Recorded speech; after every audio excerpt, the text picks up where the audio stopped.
জঘন্য কততম আপন ভাষা তুই কি এই ভয় তো ভাষা তো বলতে পারিস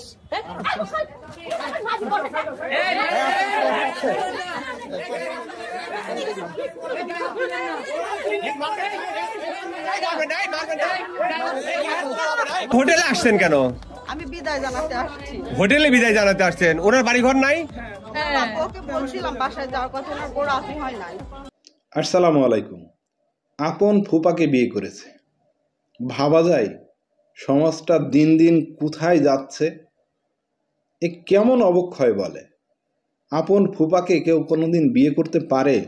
ভুক্তভোগীর অভিযোগ এখন ফুপুরা আমার সংসার ভেঙেছে, তাই ফুপা আমাকে বিয়ে করেছে। তো সাংবাদিকরা প্রশ্ন করছে যে তাহলে আপনারা যখন লিগেলি হাজব্যান্ড তখন বাসায় যান নাই কেন, হোটেলে আসছেন কেন? তো বলছে যে বিদায় জানাতে আসছি।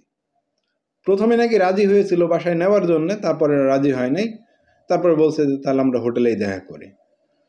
তো বিদায় যদি জানাইতে হবে তাহলে তো একটা রেস্টুরেন্টে বসেও বিদায় জানানো যায়। হোটেলে তো হোটেল রুমে আসা লাগে না, আবাসিক হোটেলে যাওয়া লাগে না। তো ফুপা যাচ্ছে বিদেশে, বিদেশ চলে যাচ্ছে, এই কারণে ফুপাকে বিদায় দিতে আসছে। কি যে একটা অবস্থা দেশের ভিতরে, মানে একটার পর একটা ঘটনা ঘটেই যাচ্ছে, মানুষ তো সচেতন হচ্ছে না।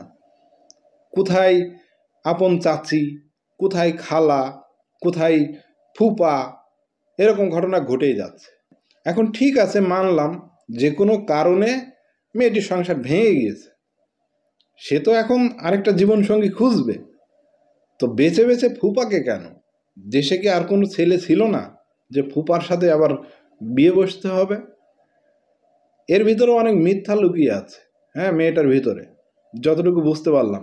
হ্যাঁ, মানছি যে ব্যক্তিটি একা পেয়ে সবাই মিলে ওখানে ধরেছে, সেটা ঠিক হয়নি, আইনের কাছে সোপর্দ করতে পারত, কিন্তু ওখানে গায়ে হাতটা তোলা এটা আসলে ভালো হয় নাই। কারণ সে তো চাইবেই একটা জীবনসঙ্গী খোঁজার জন্যে।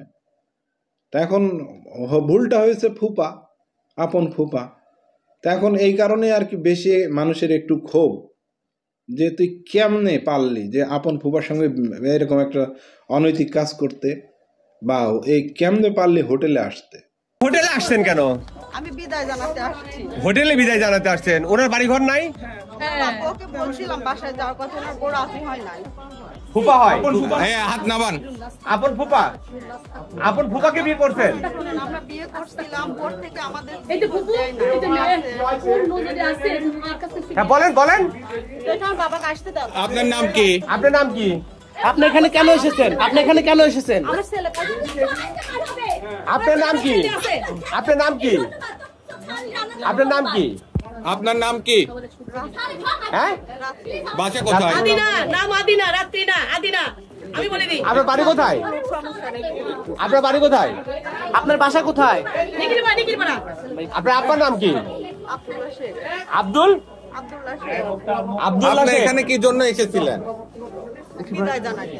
কাকে বিদায় জানাতে আসছিলেন? ওনাকে বিয়ে করছিলাম আমি। কাকে বিয়ে করছিলেন? ওনাকে। ওনার নাম কি? আপনি আঙ্গুল হাত ছড়ান। ওনার নাম কি? রঙ্কু আলম। অন্তু আলম। কতদিন আগে বিয়ে করছেন? উনি কি আপনার ফুপা হয়? 10 বছর আগে। আপনার আপন ফুফাকে বিয়ে হ্যাঁ 10 বছর আগে। 10 বছর আগে? হ্যাঁ হ্যাঁ। আমার সংসারও তাহলে ফুপু কয় বছর আগে বিয়ে করছে? এবার জিজ্ঞেস করেন তো। ফুপু কত বছর আগে বিয়ে করছে? সংসারও বিয়ে করে 15 বছর বিয়ে করে। 4 বছর সংসার 10 বছর করতে বিয়ে করে। তা আপনি হোটেলে আসছেন কেন? আমি বিদায় জানাতে আসছি। হোটেলে বিদায় জানাতে আসছেন? ওনার বাড়ি ঘর নাই? ওকে বলছিলাম বাসায় যাওয়ার কথা, ওনার বড় আপনি হয় নাই। আপনি নিজে একটা ব্যক্তি হয় নিজের ফুপুর সংসার কিভাবে ভাঙলেন বলেন? আমার সংসারও আমার পুরা ভাঙছে। বান্না খুব ভালো ছেলে। বান্না আমি বলতেছি মোকলেস নিকিনের ঘরে ভাইয়ের মেয়ে ছেলে প্রেম করে বিয়ে করেছিল। ভাই ভাই সাংবাদিক না সাংবাদিক লাগবে না। অলরেডি এটা সাংবাদিক না আসলে এত সহজে আপনার সমাধান হইতো? হ্যাঁ, মারবেন বাড়ি যায় মারবেন।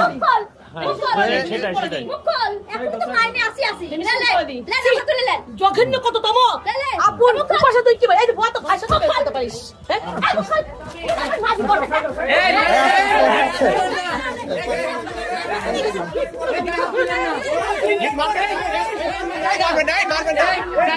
এই আপনি যে বিয়ে করছেন আপনার কাবিলনামা আছে? আপনার সাথে আছে? হ্যাঁ, 15 লাখ টাকা আমার কাবিলনামা। আপনার কাবিলনামা দেখেন তো। আমার বাসায় কাবিলনামা। আপনি এখানে আপনার কাবিলনামা আছে? আর কাবিলনামা আনতে বলেন। ফোন দিয়েছিলেন আপনি? কাবিলনামাটা তালাক তোমরা দিয়েছে। বাদবাকি করো, আমি চলে যাই।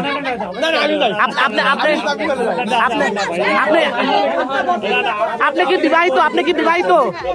বাচ্চা কাচ্চা আছে? উনি আপনার ছেলে? আমার ভালো সংসার ওরা নষ্ট করে দিয়েছে। আচ্ছা আপনার সংসার থাকতেও পরবর্তীতে আপনি আপনার আপন ফুফাকে বিয়ে করেছেন? ওরা আমার সংসার ভাঙছিল, তখন উনি আমাকে নিছিল। আপনার সংসার ভাঙলো কিভাবে? উনি আপনার সংসার ভাঙলো কিভাবে? এখন আর এটা বলে তো লাভ নেই, মুখে থেকে কাপড়টা হেঁটে দেন। কারণ যেটা জীবনে যে পাপ করে করছেন তো। আপন ফুফাকে কেউ বিয়ে করে? আপন ফুফাকে কে কখনো বিয়ে করতে পারে? আচ্ছা আপনার তো ছেলে মেয়ে আছে না? আপনার স্বামী ছিল না? ওনার স্বামী সন্তান আছে? এখনো কি স্বামী আছে আপনার? ছেলে থাক, ছেলে তো দেখেন। আপনার কি এখনো স্বামী আছে? আপনার স্বামীকে কি আপনি ডিভোর্স দিয়েছিলেন? কথা বলেন না কেন? আপনি কি আপনার স্বামীকে ডিভোর্স দিয়ে পরবর্তীতে আবার বিয়ে করেছেন?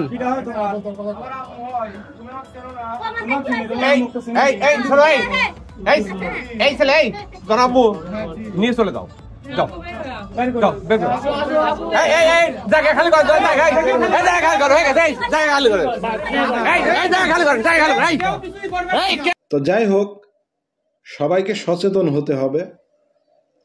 অন্তত এরকম কাজ করা যাবে না যে ফুপা, খালা, চাচি, মামি এদের সাথে অন্তত খারাপ রিলেশন হোক বা বৈধ রিলেশন হোক, এটা করা যাবে না। বৈধ অর্থাৎ বিয়ে করলে বৈধ হয়ে গেল, আর খারাপ তো আছেই, বিয়ে বহির্ভূত, তো এগুলো করা যাবে না। হ্যাঁ, একটা মানুষকে একটা মানুষের ভালো লাগতেই পারে, তাই বলে এরকম একদম আপন হয়ে গেল না, বিষয়টা একদমই ভালো লাগেনি। যাই হোক, সবাই শেয়ার করবেন, মানুষ যেন সচেতন হয় আর এরকম ভুল যেন না করে। ভিডিওটি শেষ করলাম। নতুন হলে চ্যানেলটি সাবস্ক্রাইব করবেন। সবাই ভালো থাকবেন, সুস্থ থাকবেন। আসসালামু আলাইকুম।